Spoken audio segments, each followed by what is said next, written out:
வணக்கம் என் தமிழ் சொந்தங்களே, நான் உங்க நண்பன் சிவா. இந்த வீடியோல நம்ம என்ன பார்க்க போறோம்னா, செர்னோபில் அப்படின்னு சொல்லப்படுற அணு உலை விபத்து எப்படி நடந்தது, அதற்கு முழு காரணம், இது இவ்ளோ பெரிய ஒரு விபத்தாவும் உலகத்துக்கு ஒரு பெரிய ஆபத்தாவும் மாறினதுக்கான விழயத்தை தான் நம்ம இப்ப பார்க்க போறோம். செர்னோபில் அணு உலை விபத்து மனித வரலாற்றின் மிக மோசமான அணுசக்தி பேரிடராக கருதப்படுகிறது. இது எங்க இருக்குன்னா, உக்ரைன், அப்போதைய சோவியத் யூனியன் சொல்லுவாங்க. அதாவது ரஷ்யா, உக்ரைன் எல்லாம் ஒன்னா இருந்த காலகட்டம். இந்த விபத்து ஏப்ரல் 26, 1986 செர்னோபில் அணுமின் நிலையம் 4வது அணு உலை ரியாக்டர் நம்பர் 4ல சரியா 1:23 மணி அளவுல மக்கள்லாம் தூங்கிட்டு இருக்கிற நேரத்துல பயங்கரமான ஒரு சத்தத்தோட ஒரு நெருப்பு பந்து போல ரியாக்டர் 4ல வெடிச்சு விபத்து நடக்குது. இந்த விபத்தின் பின்னணி என்னன்னா, விபத்து நடந்த அன்று அணு உலையில் மின்சாரம் தடைப்பட்டால் குளிர்விக்கும் அமைப்பு எப்படி செயல்படுகிறது என்பதை சோதிக்க அதிகாரிகள் திட்டமிட்டனர். சோதனையின் போது பாதுகாப்பு நெறிமுறைகள் மீறப்பட்டன. ஒரு சில தவறான முடிவுகளை அனடோலி டியூட்லவ், நிலையத்தின் துணை தலைமை பொறியாளர், சோதனையை முன்னின்று நடத்தியவர், விபத்திற்கு முக்கிய காரணமாக கருதப்படுகிறார். அணு உலையின் சக்தி பவர்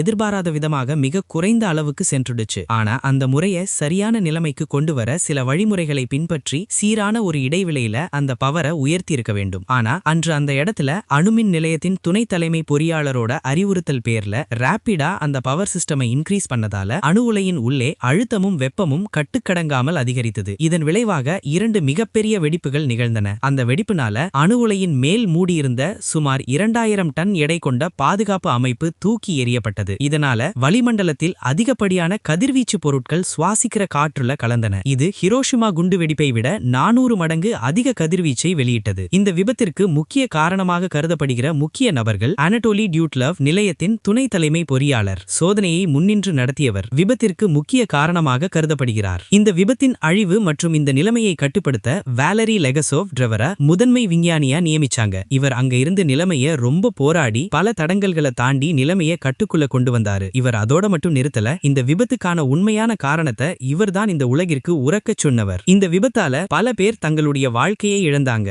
அதுல ஒருத்தர் தான் வாசிலி இக்னடென்கோ. தீயை அணைக்கச் சென்று கதிர்வீச்சால் உயிரிழந்த தீயணைப்பு வீரர்களில் ஒருவர். இவருக்கு அன்னைக்கு நைட்டே கால் வருது. இவருக்கு மட்டும் இல்ல, இவர் கூட இருக்கிற மத்த தீயணைப்பு வீரர்களுக்கும் கால் வருது. அவசரமா நிலைமை இங்க இருக்கிற அணுமின் நிலையத்துல விபத்து ஏற்பட்டிருக்கு, சீக்கிரமா வரணும்ன்றதுதான் அந்த கால். ஆனா அவங்க எல்லாருக்கும் இது ஒரு சாதாரண தீ விபத்துன்னு தான் தெரியும். பட் இந்த நெருப்பு அணு கதிர்வீச்சால நடந்த ஒரு விபத்துன்னு யாருக்கும் தெரியாது. இவரும் தன் கர்ப்பமான தன்னோட மனைவி கிட்ட நான் சீக்கிரமா வந்துருவேன்னு சொல்லிட்டு தன்னோட டீமை கூட்டிட்டு அங்க போயிட்டாரு. ஆனா அதுதான் அவங்களுக்கு கடைசி வேலையா இருக்கும்னு அப்போ யாருக்கும் தெரியாது. இதனால நடந்த விளைவுகள் என்னன்னா, பிரிபியாட்னு சொல்லப்பட்ட அணு உலைக்கு அருகில் இருந்த இந்த நகரம் முழுமையாக காலி செய்யப்பட்டது. இந்த நகரத்துல இருந்த அனைத்து மக்களும் வெளியேற்றப்பட்டாங்க. இன்னைக்கு இது ஒரு பேய் நகரமாக, அதாவது கோஸ்ட் டவுன் அப்படின்னு உள்ளது. இந்த விபத்துனால நடந்த சேதம் மற்றும் உயிரிழப்புகள் இன்றளவும் அவர்கள் தரப்புல கூறப்படுறது என்னன்னா, 31 பேர் இந்த விபத்தின் போது தங்க உயிரை இழந்திருக்காங்கன்னு. ஆனா இந்த விபத்து முடிஞ்சு இந்த விபத்தை சரி செய்யற காலகட்டத்துல, அதாவது 1986 முதல் 1990 வரை